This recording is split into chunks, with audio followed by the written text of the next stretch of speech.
Hello, World Singers. My name is Tyler. And my name is Brooke. And this is Cosmere Conversations.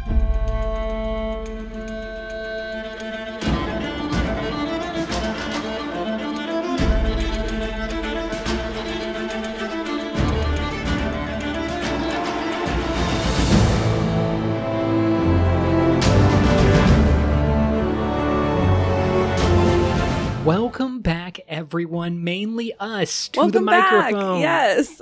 It is so great to be here. It has been a while. We hope you all had a wonderful summer and or winter, depending on which hemisphere that you are in. That's true. Hopefully everyone had a wonderful time, whatever time of year they are in. We have been off for the last couple of months, and whenever you rejoin us, we want to let you know that y'all are amazing, because there were so many people who reached out and were like, what's going on? Where are you? I need your input. I need your thoughts. Need to make sure you're alive. Yeah. There were so many concerns, and everyone, the love is overwhelming. Which is very nice. It's nice to, be missed. We were, and we missed you in turn. There were many a times when we were like, oh my goodness, this has happened. Should we have an emergency podcast? We said we were going to go on a break, and then immediately I feel like there was so much Cosmere news coming out, and I was like, oh my God, maybe we should get back on the mic. We missed the wave, but that's okay. It's okay. We needed a break. And we got one. The summer has been lovely. And Brandon, because let's be honest, people, you might like us, but really what you want is Brandon-based updates. I want to give a couple of shout outs before we get into the project update from this summer, give you a little bit of feedback on what's been happening, some news, some looking forwards, big exciting things we got planned. But this is almost a little bit of a catch-up episode. What's been going on? We're back from summer break. What'd you do? Oh my gosh, who hooked up with who? Let's talk about the syllabus. I led with who was hooking up with who, and you went to let's check out that syllabus, which is so perfect. We need to know what's going on in the next upcoming months. I need to put it in my planner. I want to marry you all over again. So we are going to catch up and look forward. But first, a couple of shout outs, because say it with me, Matt M. Hashtag all spoilers all the time is back. We are here. We are bringing you as many spoilers as possible. And Matt has been missing the spoilers in his life. He's been living a spoiler-free summer. And he's nay, no more. We also need to give a shout out to Stacy, Kyle, at Lord Ost on Twitter, and Shane. All of you people, you reached out on different mediums and different sources. And Spencer. Spencer L. sent us a very nice message saying, I hope everything is okay and everything is fine. But thanks for checking in, Spencer. So it means a lot. Appreciate all of you different individuals. Brooke, do you want to hit us with some updates about Brandon? This is taken from right now. In this moment, I captured this on the date September 25th, 2022. Where's Brandon at? We are 100% complete on the Wax and Wane Book 4, as I think we can all surmise, as it is coming out very soon now. He's also 100% done with the final draft of Secret Project number 2. Unfortunately, not as much movement on Stormlight 5, which we'll talk about a little bit. He is on the first draft of Stormlight 5 and about 16% of the way done with that. And then his Dark One novel is about 10% finished. Dark One is out now as a graphic novel. It is not a Cosmere work. However, if you like graphic novels, it is available on all of those different sources. And Brandon is transcribing that? No, he's just turning that into a full-length novel for those of us who don't like graphics. We're like, squiggly lines only, please.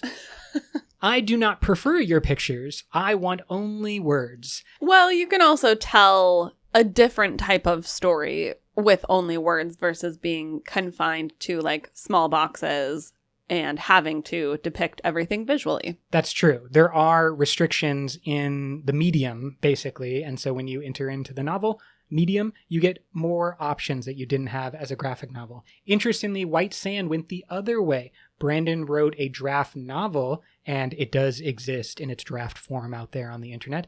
But the White Sand graphic novel is really where the effort was put into. So this is kind of going the opposite direction, which I find cool. Yeah. Let's get into some sort of current events, news, what's been going on in the Cosmere and the Brandon verse. Firstly, so many people have asked us about this. The Dawnshard audiobook is now available. So if you are an audiobook reader and you have been waiting for the Dawnshard one, it's available. Go get it. You can do it now. Speaking of restrictions on the medium, there are not that many audiobook readers. In fact, Brandon almost exclusively use Michael and Kate at this point.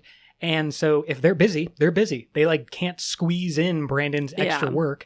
And the talent of these creators on the different audio sources, I've seen a couple now that people are playing around with things. There's like some stories going on, almost like incorporating elements of theater into readings. We're really like getting back to a like radio play almost era, which is cool. It's exciting. And I hope that with companies like Spotify and Google kind of getting in more to podcasts and audiobooks, they're like kind of merging those mediums maybe a little bit. There's also a new one called, I think it's Libro FM, which supports your local bookstores. Yes. So if you would like to buy audiobooks and you don't want to give money to Amazon, that's your option.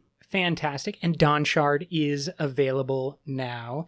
There have been several updates this summer about new Kickstarter projects, new games, new cooperations, and there is a way bigger passionate fandom in this regard than I would have expected from a novel-based group of people. Like, the Kickstarters are such a clear depiction of the fandom. And I think how much the fandom has grown. Like, since even we started this podcast, for example, I think we were like the second Cosmere podcast in existence. And now there's like 10. Yes, there is what we expected what there we was wanted back in the day. But there wasn't, so we had to make our own instead. Yeah, exactly.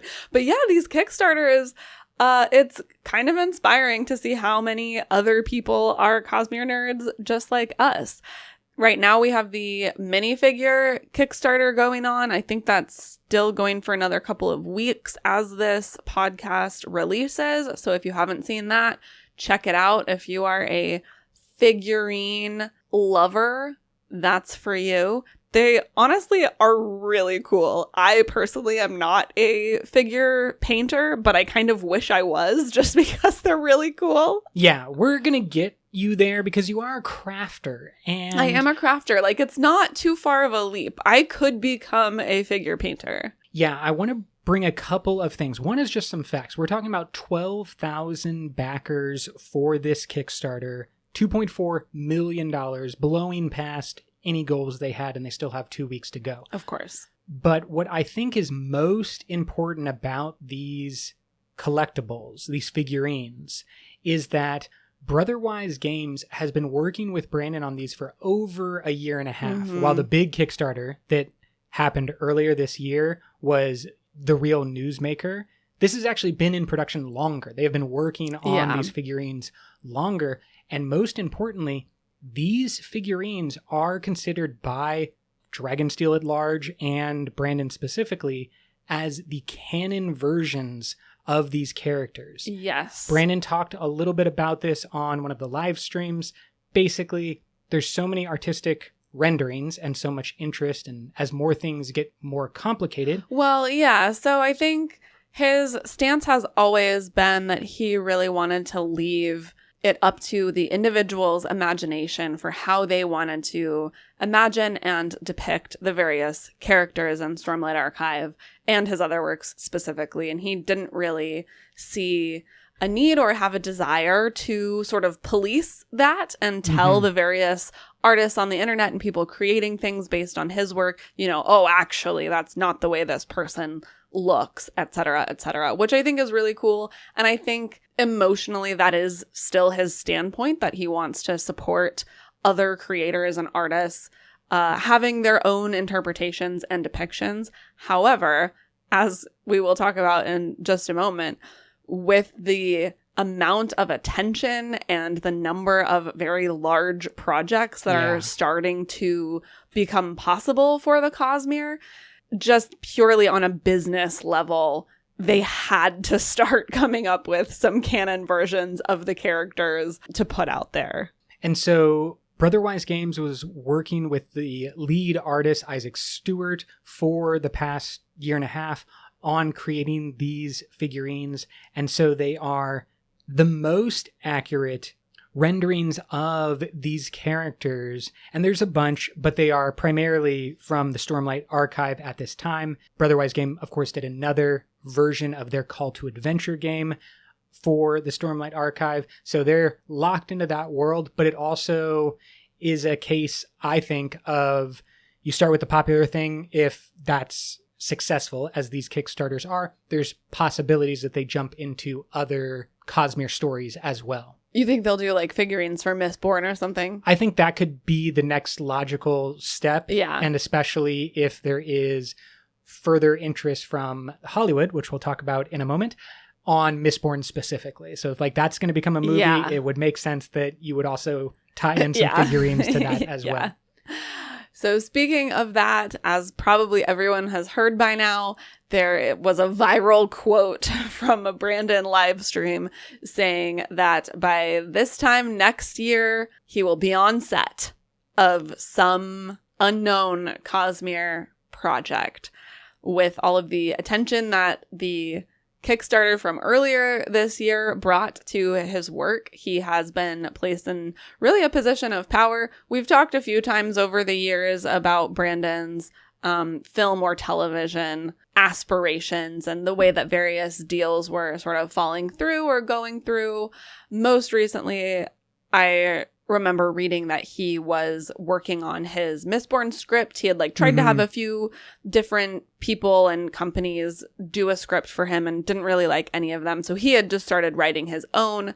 Now he's got Hollywood just knocking on his door. He's been in a bunch of meetings with, he says, basically every major film studio, and they are all offering basically whatever he wants. Yeah, it caused quite a bit of speculation. If you were at all online over this summer, I'm sure that you picked up waves of it about what is going to be happening, who is going to be producing it, what the budgets are going to be like. Does this mean that it's not just a single project, but actually a Cosmere extended universe? Like, is that package deal part of things? Yeah, like, is everything going to get picked up? Yes, and this is still highly speculative as... Yeah, no official announcements have been made. However, there have been things that Brandon has said in his live streams, all that point to a situation beyond most people's wildest dreams. Yeah. I think that Brandon has been explicit in the past about his desire to maintain control of these projects, and that it was part of the purpose of the Kickstarter to prove the power, the size, and the money of the fandom. So to all of you, I think we did it. I think that well done, team. It was just not us. Obviously, like, we didn't do anything. No, but the team. The team, all of our listeners, did it all. Like, we might be the bat boy who brings the bats to y'all, who knocking it out of the park with your dollar bills. And Brandon said this in a previous live stream when he was asked about the budgets and specifically CGI and how much CGI would be possible for what are alien worlds, like Rashar specifically. And he said, paraphrasing, but the quote is accurate, "With the budgets that are being presented to us, no amount of CGI is going to be outside the realm of possibility." When it comes to creating something like Rashar, there were big worries about how you're going to do the spren, how many spren are you going to introduce? Which I think is, still going to be somewhat of an issue where you have to really think and like budget where and when you're going to put your CGI. And in a world like Rashar, which is supposed to have spren around basically all the time, that's a lot. It's an incredible amount if you're trying to be accurate to the books. And so a lot of people were speculating that spren shown would be pared down quite a bit. And it would be like, you only see a spren in the glory moments when like Dalinar catches the blade, you get one glory spren, something like that. Right. Instead of the life spren that is like sort of oozing out of the planet. Yes. Yeah. And while I don't know what is going to happen, Brandon seems confident that his vision is going to be within the budget possibilities of what is being offered. And if that's very exciting. Yeah. If that's the case, we are talking about the biggest of the big, every big name production, whether it's TV, something like Game of Thrones, the recent Rings of Power or Wheel of Time, or a movie like the Marvel or DC, you know, the big tentpole features. That's what we have to be expecting now that Brandon will be on the set of sometime next year. We have no words. My mind is too blown. This is the culmination now of like a decade of fandom, maybe like more in terms of we lost a couple of years to the pandemic. I don't know how time works anymore, but it's been a long time of experiencing this with y'all as friends in person, finding little pockets of fandoms that we can hang out. And it seems like next year, everything could be different. You could be one of the people who's my gosh, I read the books. That's you listening right now. If you're listening to this, you're definitely one of the people who like, oh, I read the books before they became movies. Yeah. Congrats. We're the annoying people now. I am very excited that this is going to be happening. Imagining being able to see these worlds brought to life in a visual medium is super exciting. I also, of course, as like an OG fan, as you were just saying, I have a little bit of trepidation. Apprehension. Mostly excitement. I'm really hoping that it's going to be Mistborn first. I hope we get like a 3-movie series for all of the Mistborn Era 1. Just because it's finished, like it's quite neat. Yes. And I just don't want it to be a Game of Thrones situation where we're going to start, you know, a 10-season television show when we only have 5. Not even half of the books done. Absolutely. There's a risk. There's always a risk.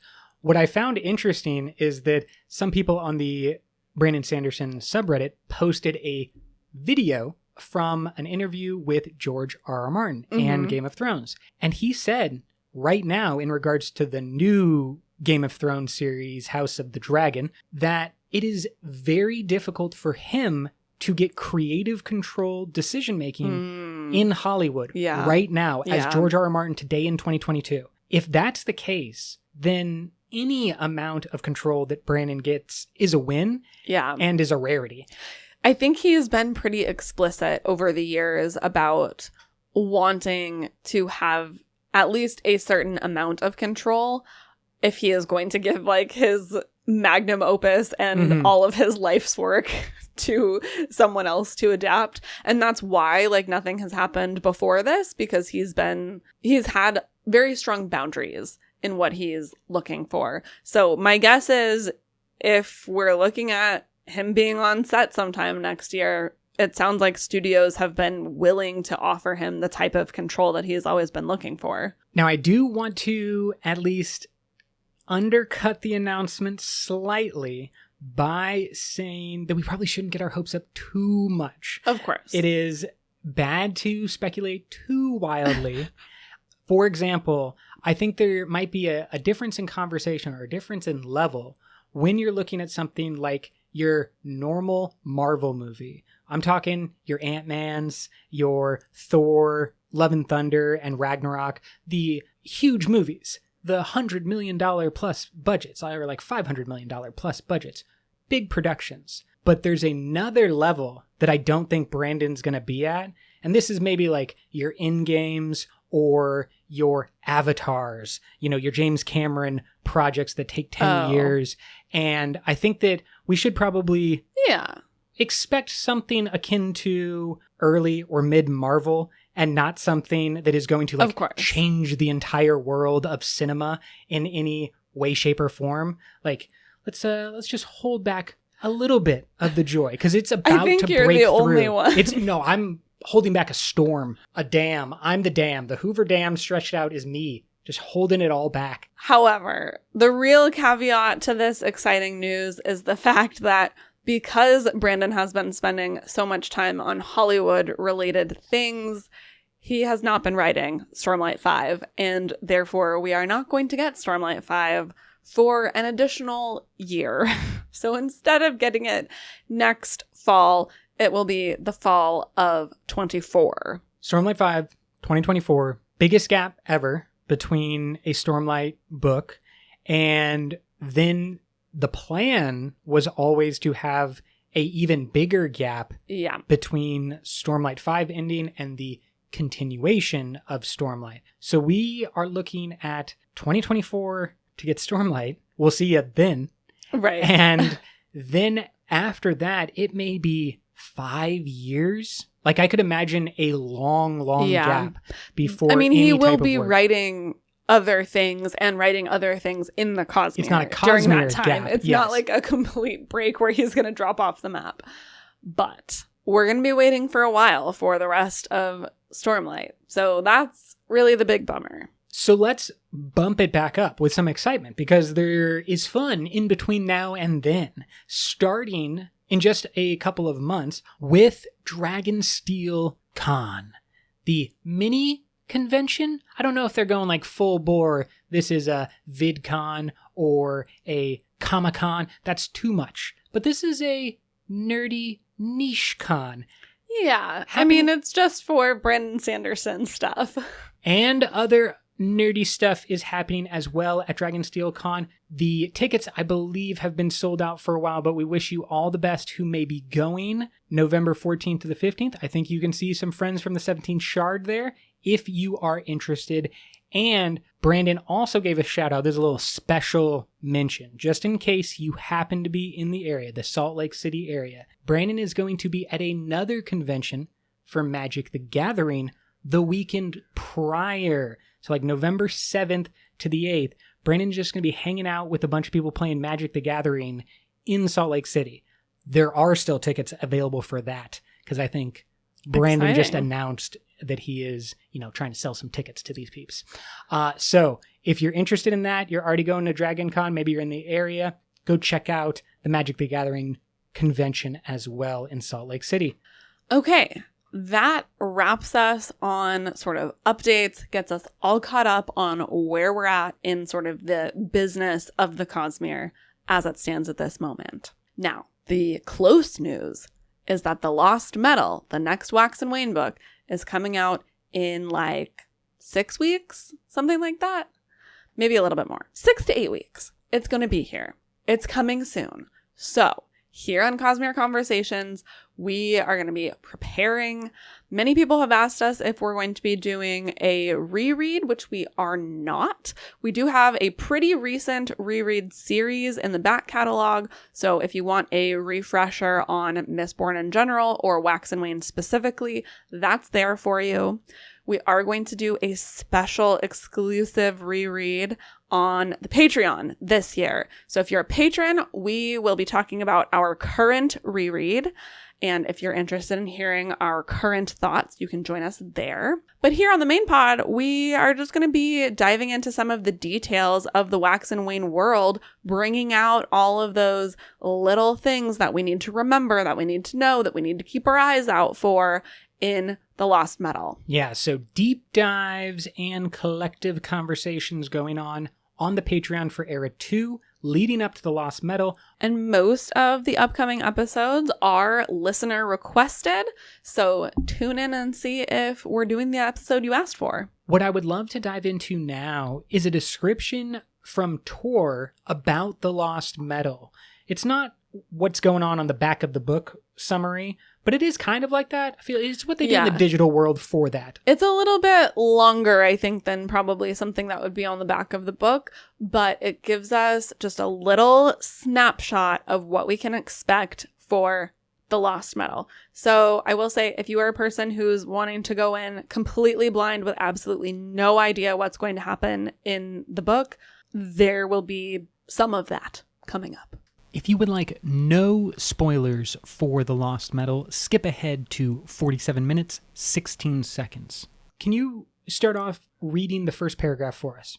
Quote, "For years, frontier lawman turned big city senator Waxilium Ladrian has hunted the shadowy organization The Set with his late uncle and his sister among their leaders, since they started kidnapping people with the power of allomancy in their bloodlines.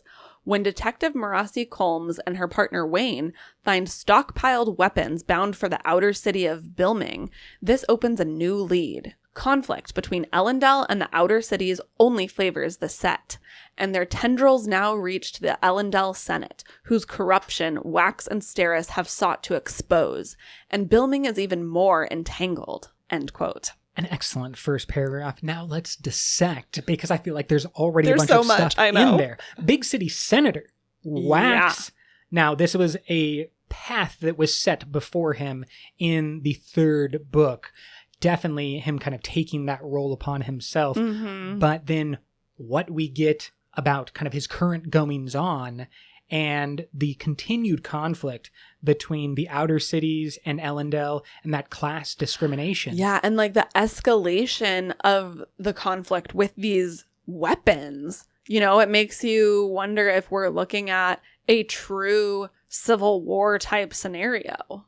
And I love that there is this through line in Era 2. It's in Era 1 as well, but the class divisions I think are far more interesting in Era 2 and the complexities. Yeah, they're a little bit more complex, exactly. And modern, of course, as well, because Era 2 is about modernization. Right. And so you get those kind of workers' rights and the individual rights versus what is a corporation and like all of these big swirling questions that we are still dealing with as a society. Exactly. Yeah, I think a lot of the themes that come up in these books are so applicable to the things that we see in our lives every day. As you're saying, these issues that came up, you know, for us decades ago, but we're still dealing with them. And then we're watching these characters sort of just realize them, just begin to start to grapple with them. And the interestingness of this like transitional period for a society as they industrialize. And we have Detective Marasi, having right now been in Alloy of Law, Book 1. I love seeing the growth of all of these characters, but Marasi is amazing. Partnering with Wayne, that's wonderful. Love that combo. I love that Brandon is able to bring these people together, Wax and Wayne, and it's their story, and they're the buddy cop. And then he introduces these other characters, and now it's kind of like Wax and Steris, Wayne and Marasi, and we also have other characters that we'll talk about throughout Era 2. Let's go to the next section of this summary. Continuing on.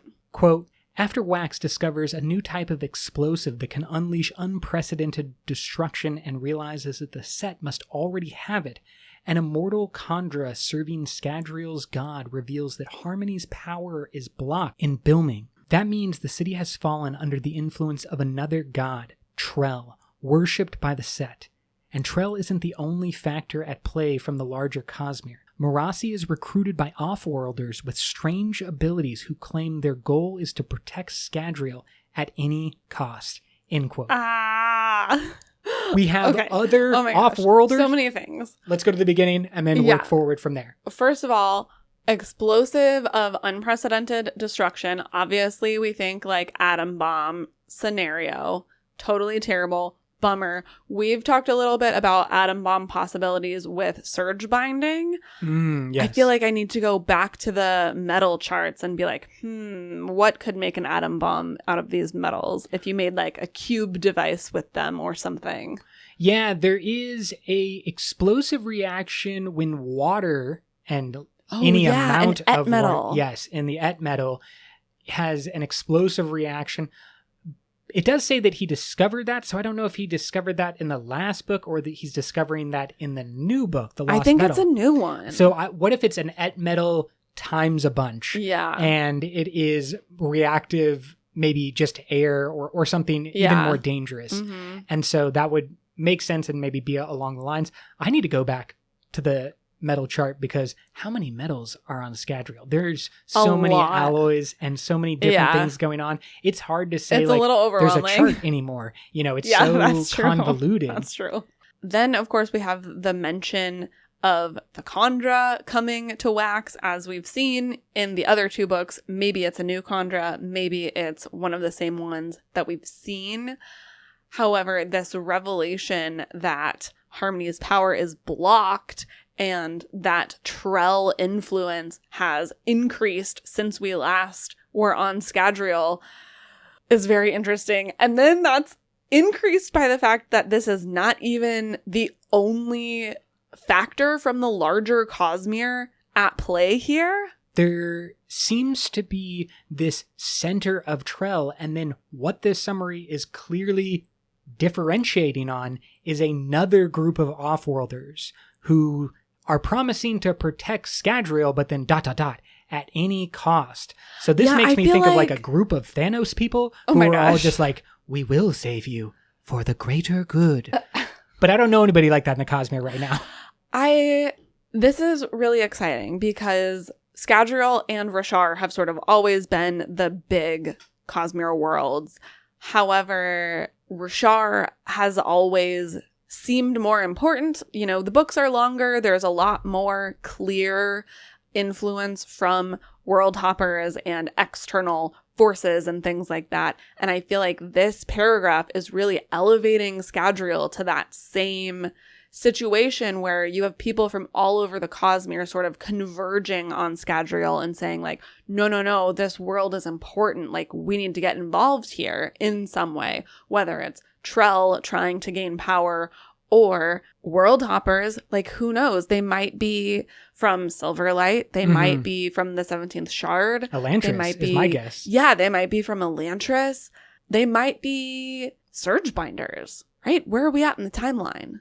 For timeline purposes, that's an interesting question. Era 2 is supposed to happen after book 5 in the Stormlight. So whatever happens in the next 10 days, you know, from book 4 is all before some of the events of Era 2. Right. I think there could be a little bit of overlap, but Harmony mentions creating Wax or setting up Wax in book 4 of Stormlight. To be fair, we don't necessarily know when that letter was written. 100%. Just because it's in book 4 doesn't mean Harmony was writing it concurrently. That is correct.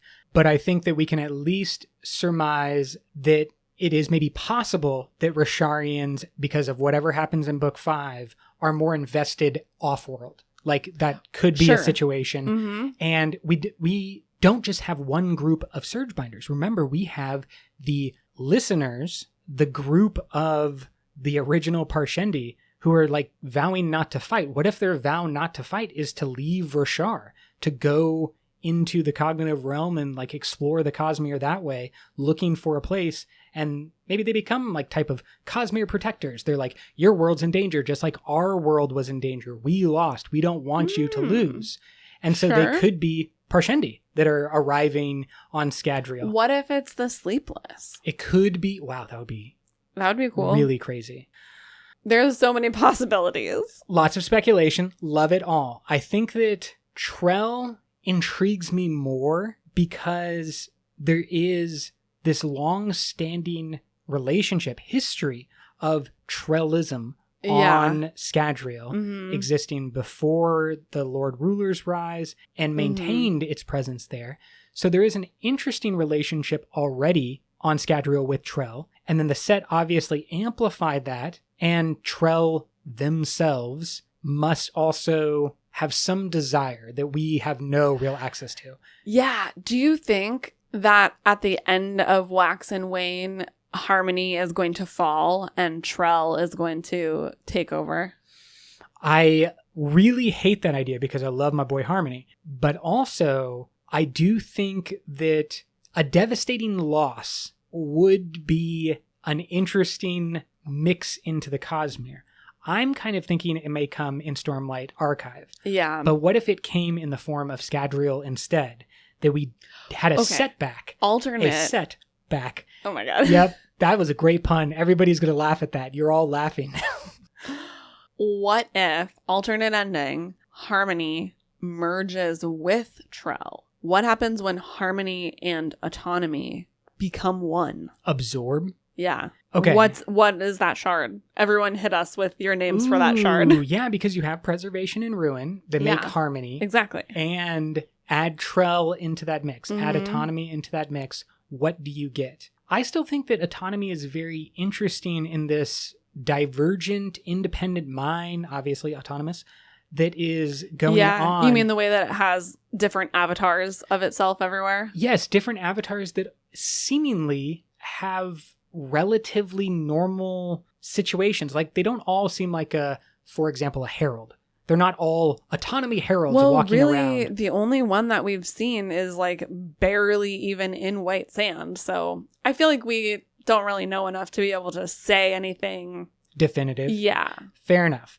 But I find the concept that, unlike other shards that we've seen, autonomy doesn't just corrupt people, but seems to like inhabit a person. And so therefore, could a Scadrian or even a shard be corrupted enough by autonomy that they think, I do want to be autonomy. Like, I do want to be autonomous. And then is that enough to like change them into, it's not a servant of autonomy, but maybe it is a servant of autonomy. Is it like a hive mind? I don't know what's going on. I have so much questions about autonomy. Yeah, I think it's a little bit like a hive mind. That's sort of my impression.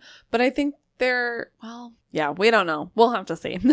Hit us up with some of your thoughts on autonomy. And do you think that there has to be an active presence of the shard on Scadrial, or can it operate more like a thought virus? Is the set just spreading the idea of autonomy around and therefore he gains power? I think because this description says specifically that Harmony's power is blocked in a specific place, I think autonomy must have been successful in planting some piece of itself, some avatar or something. A splinter, maybe. In that city. Yeah, I agree. I think that there is something bigger going on in Bilming that would say maybe a true avatar of autonomy is present. And there's just so many interesting things. Because of what we know about splinters and the way that impacts mortals, I have big questions about, is autonomy splintering themselves a bunch of times? I think so.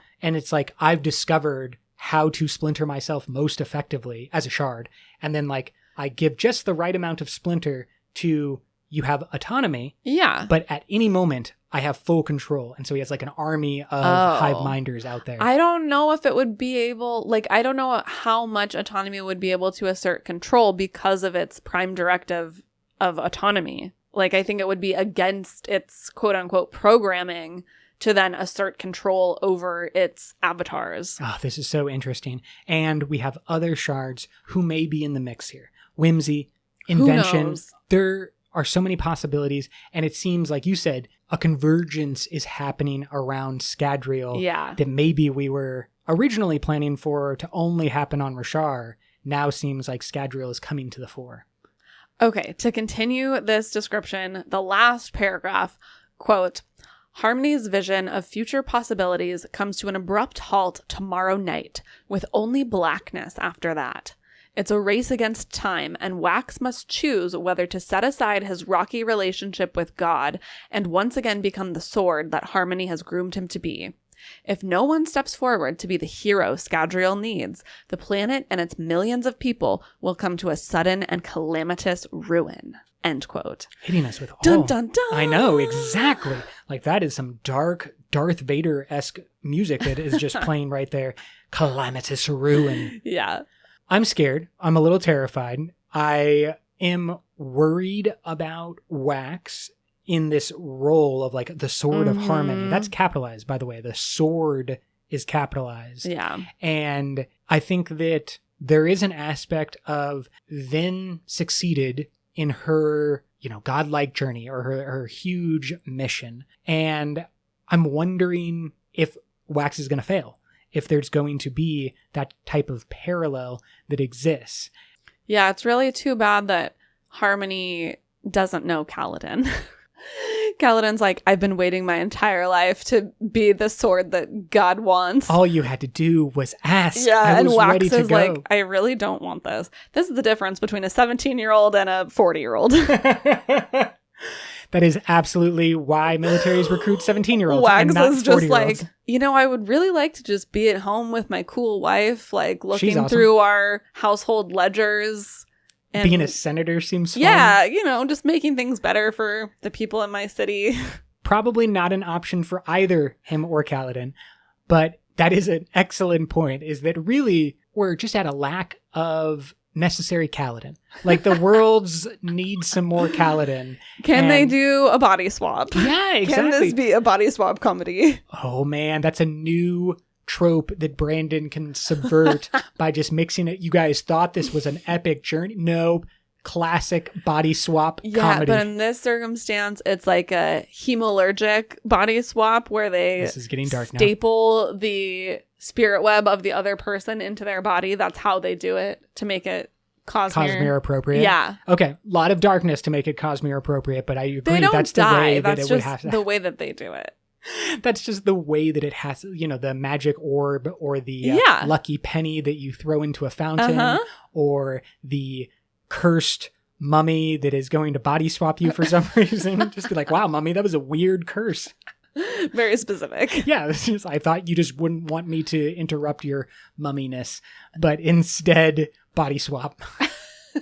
How dare you interrupt my sleep? Body swap.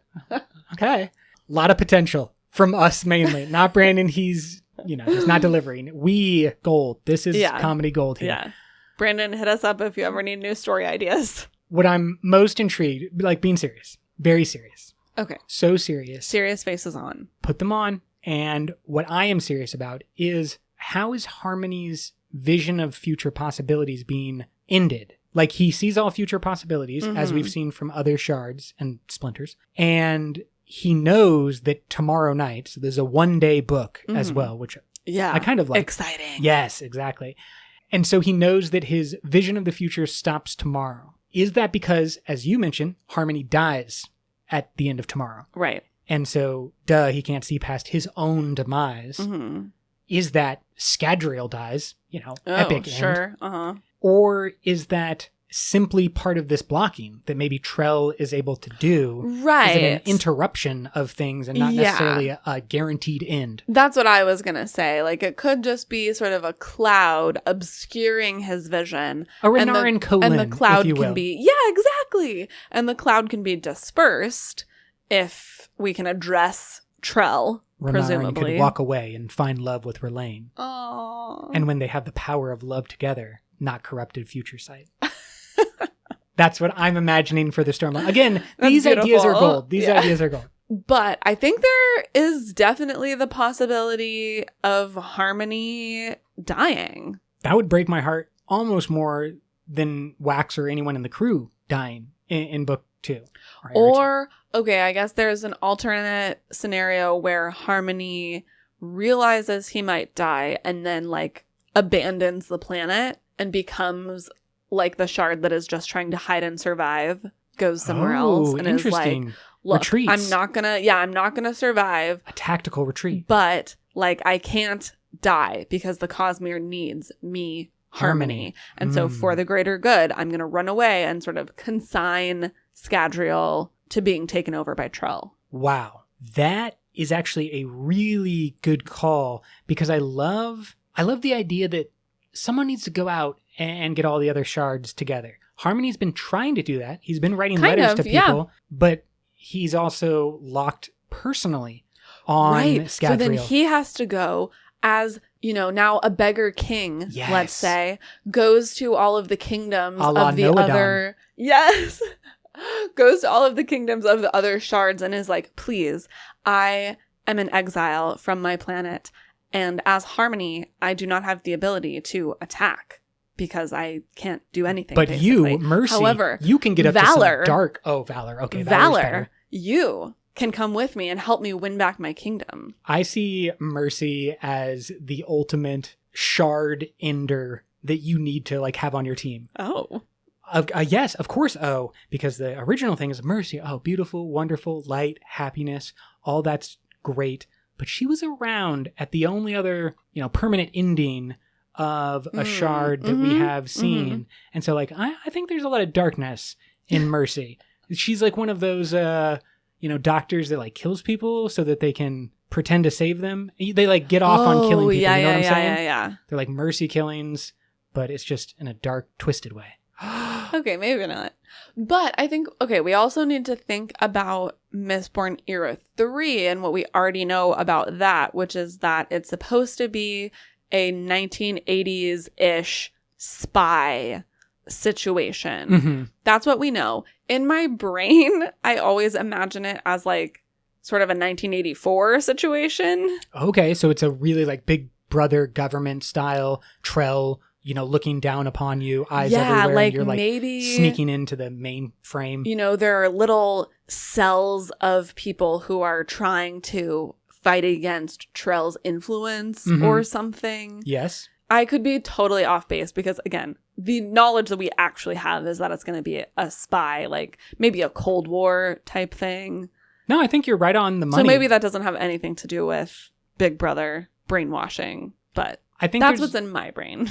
I think that's a perfect plan for the Era 3. And I love the idea of kind of reversing the reversal. Because Era 1, all of our characters are against this Big Brother-esque Lord Ruler figure. Era 2, everybody's living in a peaceful wonderland that Harmony created. It's a perfect city and everything is wonderful and happy and oops. Then the set come around and are like, wait, no, it's not. This place sucks. Look at all the division. Look at all the corruption. Look at all... And they exploit some of the aspects of that perfect society and twist it and corrupt it. And then Era 3 could be like, once again, you're in the same position. You've like regressed. They're going to progress technologically, but regress when it comes to the rights. And we're going to see a possible mirrored situation. First, you have absolute rule by a tyrant king, in this case, magical tyrant king. And then you have a absolute rule by a distant bureaucratic Trell, or autonomy in this case, but it's represented by like a government bureaucracy, a Big Brother-esque type thing. Okay. And so then we need the same group that gets together, a little ragtag group of magic wielders, and they're going to go infiltrate, break down the system, and then restore society to its potential for Era 4. Okay. I have plenty other theories and things that I could throw out. However, as we get closer to the release of Lost Metal, we're going to do a full episode about speculations, our predictions. Yeah. So I'm going to save at least a little bit for that episode. But you, dear listener, do not need to save. Hit us up on Reddit, Twitter, Facebook, all of the different social medias. For now, I love this update on the Lost Metal. Love speculating. Let's wrap this bad boy up and put a little bow on it. What's going on? Housekeeping style. Yeah, let's talk about what we can expect from Cosmere Conversations in the next coming months. As we mentioned, we're going to be doing a sort of lead-up series to the release of Lost Metal. As per usual, we will wait a couple of weeks after that book gets released, let everybody get their reading in. Maybe they've ordered a physical copy. They have to wait for it to arrive. So we'll wait probably 2, maybe 3 weeks until we start diving in to Lost Metal discussion. Woohoo! As we've already mentioned, we're going to be doing our reread series on the Patreon. And then we will also do some occasional bonus episodes on Patreon for things like news updates and words of Brandon, etc. Probably more frequently than we tend to do them here on the main pod. We are going to be planning on Lost Metal based episodes to take us through the end of 2022, and in 2023 we have the Year of Sanderson. Yes. And this is big, especially with the news that Stormlight Archive has been delayed. Yes. The Year of Sanderson. Thank goodness we have the Year of Sanderson. It's now our main saving grace, except speculating on all movie stuff, which is going to be really fun. But the Year of Sanderson is all about those secret project books, each being released quarterly, so one each season of the year. And we are going to definitely want to talk about those books, but also recognize that this is a special situation and it falls in the weird gray area of rules that we have. We have very few rules on this podcast, but one of the soft rules that we have tried to maintain is that we don't go beyond what is available for everyone. So we don't talk about things that, for example, are hidden in the library of BYU, as Brandon's master thesis. We just don't talk about it. We know it's there. Yeah. But we try to only discuss things that are available for everyone. So a word of Brandon that's all public, yeah, we'll talk about that. Live stream, sure, we'll talk about that. But we don't want to go into things that people can't get access to normally. That puts us in an awkward position. Here's our solution to that. We are going to talk about the secret projects as part of our book club on Patreon. So we've been building a really great book club over there.